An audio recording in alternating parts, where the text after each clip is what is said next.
hello from me and him, the cactus. He is a him, because he doesn't flower or anything, and he's pretty impressive. And he's a good listener. I mean, what more could a woman want?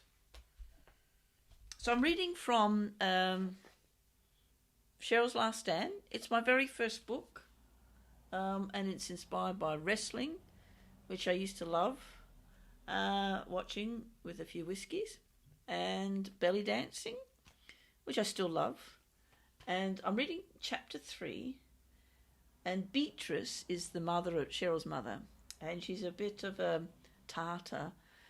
She is stuck in a wheelchair, but that doesn't stop her doing anything, or even having a sex life, really. And but this scene here is when she's playing cards with George and a couple of other people, and George is trying to woo her in his own particular fashion.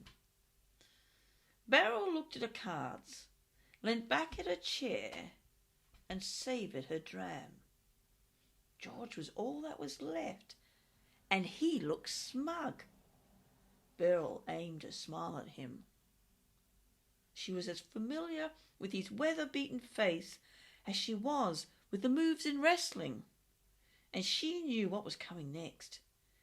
Beating George was going to be the highlight of the night, and she intended to enjoy every moment.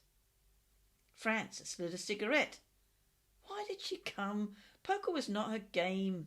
She preferred whist nights, but as there was only 3 of them tonight from the Aces High Club, she was outvoted.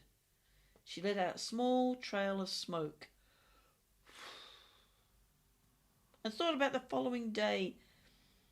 Beatrice would be in the stables by lunchtime, crashing her wheelchair through the tables as the school children queued by the takeaway counter. Her usual ploy was to barge to the front of the queue and insist on paying for a 99p tea and cake offer with the winnings. Frances thought about taking the day off. Watching Beatrice count out coppers with a queue behind her was as painful as listening to her Uncle Rugby after he had spent an afternoon exploring his malt collection.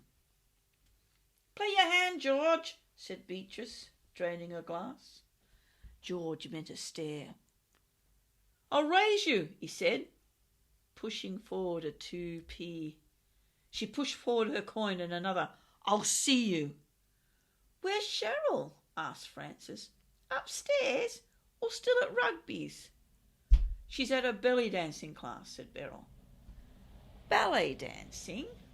Isn't she a bit old for all that tutu dying swan stuff?"